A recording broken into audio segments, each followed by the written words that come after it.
আন্দোলনের সঙ্গে যারা সম্পৃক্ততা ছিল তারাই এইগুলো খাবে, যে দলেরই হোক। ওই বাজারেও ঢুকলে পিঠের চামড়া তুলে দেওয়া হবে। আপনাদের অধিকার আছে, যারা গিয়েছেন আপনারা পাবেন।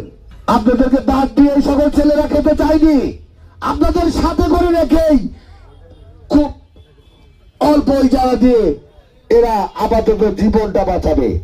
তাই সরকার প্রশাসন এগুলো অপেক্ষা করে তোমরা দেশকে স্বাধীন করতে পেরেছ, সেহেতু এই সকল দালালেরাও দালালদের প্রতিহত করেই তোমাদেরকে এই অধিকার ফিরিয়ে আনতে হবে। রাজি আছো না সবাই?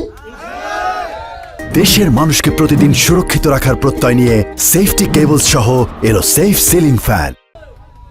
আমি দলের ঊর্ধ্বতম কর্মকর্তাদের দৃষ্টি আকর্ষণ করছি, আজকে যে সকল ছাত্র নির্যাতিত, যে সকল আন্দোলনকারী ভাত পাচ্ছে না, যে সকল আন্দোলনকারী আজকে টাকার অভাবে বেরোতে পারছে না, আপনারা অবশ্যই এই সকল ছাত্র, এই সকল কর্মী, এই সকল দলপ্রেমী মানুষদের দিকে লক্ষ্য রাখবেন। আপনারা পারেন নাই, অনেকেই পেরেছেন। যা ছাত্র তাদের ছিল না ছেলে তারা পড়িয়ে দেখিয়েছে। তাই আন্দোলনের সঙ্গে যারা সম্পৃক্ততা ছিল তারাই এইগুলো খাবে, যে দলেরই হোক।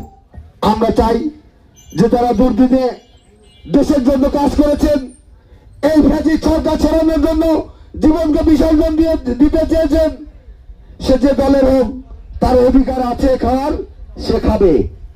আপনি খাবেন না, কারণ আপনি কোনো জায়গায় যাননি। আর যদি যান, তোমরা পারবে না এদেরকে প্রতিহত করতে। প্রতিহত করে তোমাদের অধিকার তোমরা আদায় করে নেবে এবং দলকে সুসংগঠিত করবে, এবং যাতে সুশৃঙ্খলার সঙ্গে বাজার চলে সেদিকে লক্ষ্য দৃষ্টি দেবেন, এবং যারা দুর্নীতি করেছে তাদেরকে সাথে নিয়ে বাজারের সমস্ত কাজ করবেন।